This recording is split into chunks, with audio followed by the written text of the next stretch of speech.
How's it going, everybody? My name's Eric, and in this video we're going to take a look at the Dymo Labelwriter wireless thermal printer. This is my first time getting my hands on this bad boy. I'm fairly excited to take a look at Dymo's modern take on the 400 series printers. If you're not familiar with the 400 series printers, I will put a link in the corner to the video where I compare the 400 to the 400 Turbo to the 450 to the 450 Turbo. Essentially, it's just a bunch of the same printers that just print off at different speeds, but everything else is pretty much the same.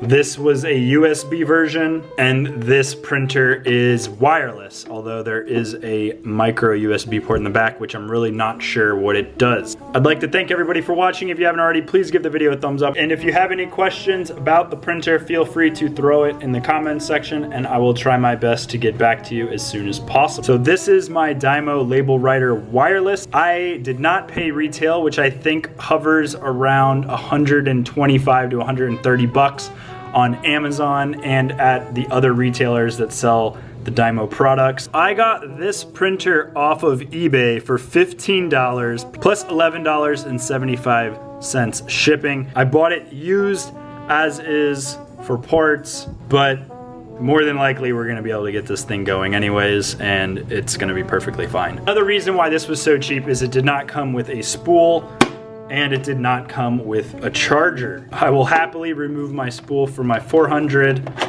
and put it in here.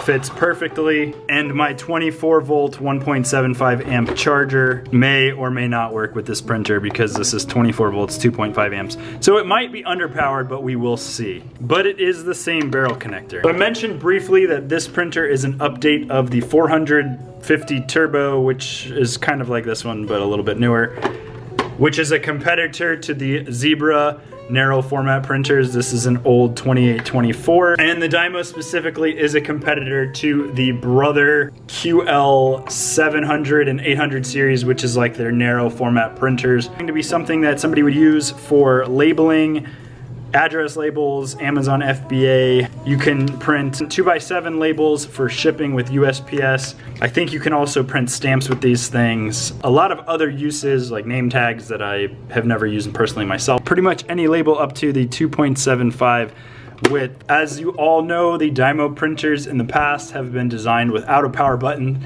so they're finally getting with the power program. It looks like a feed forward and a reverse label button. It also has a wireless, it looks like an LED indicator, a micro USB port, a reset button, a WPS button, and a power in barrel. Bottom's got 4 riser pads and some screws to get into it. Front of the printer, you can see the serrated rip teeth sticking out. It looks like they are made out of metal. The top of the printer does not lock at all, which could be a good thing if you were arthritic or had some sort of like dexterity issues in your hand. This would be easier actually compared to something with a switch if you had some dexterity issues or like rheumatoid arthritis. So once we open it up, as you saw earlier, it's where the spool sits. They do have visual instructions on what we have to do.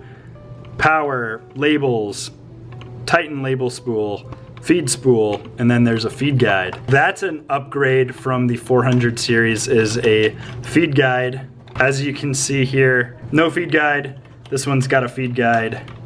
I guess that's an added upgrade to this printer. I think the two-tone's nice. I know this comes in white as well. If you want your office to match your printer with black or white, I guess, and the two-tone silver and black I think looks good. It's very futuristic looking with all of the round corners. Although it feels kind of cheaply made, I do like the aesthetic design. So it's got a nice aqua color scheme going on in here.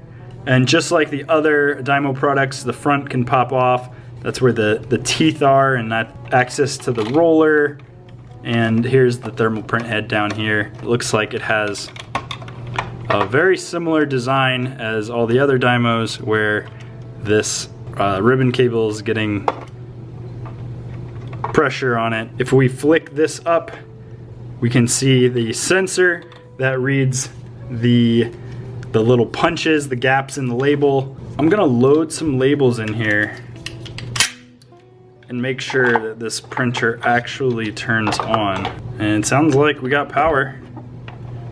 Yeah, there's our reverse button, forward button, and we should have no problem, I think, getting this thing to actually print.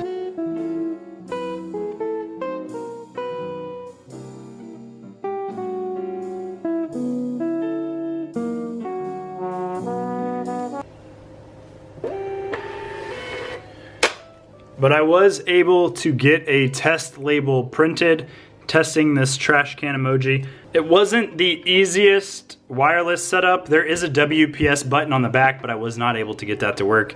I essentially had to connect to this wireless signal, because this emits a wireless signal, and then do configuration within a browser. I'll probably do a tutorial in the future about it. It's not as super easy as I thought it would be with the WPS button. I was able to get the printer recognized on a Mac.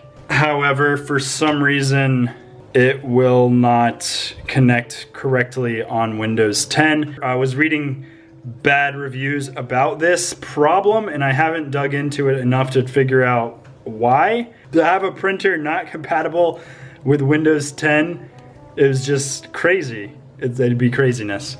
And I also tried to get it to link via the Dymo Connect app, everything on the same network, and it will not find the printer either. I really don't think it is a problem with this printer the way it was sold used on eBay. I think it's a common issue with Dymo products. They don't make the best products, and people, I think, are starting to see that. So as of now, I'm not going to recommend that anybody buy this. You can get the Brother QL810W, which is also a wireless printer. I don't have the Brother in hand, and I've never used the Brother, but just solely based off of my experience with the other Brother printers that I've used, their quality and software, everything should be the same. And based off of the Amazon reviews of the Brother QL810W, I would say that's going to be a better printer. I will eventually get that Brother in hand, do some tests, do some tutorials, do comparisons. As of now, based off of the paper, them both being a 300 DPI printer, both being wireless,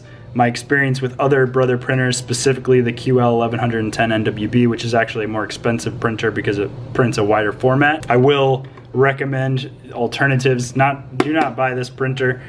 It seems very buggy and very limited in what it's capable of doing. It is the only wireless Dymo direct thermal label printer on the market that can do what this thing is supposed to be able to do. That's the look at the printer. Thank you guys so much for watching. If you haven't already, please give the video a thumbs up. Consider subscribing to the channel if you haven't already. And if you have any questions, let me know about it in the comment section, and I will talk to you in the next video. Bye.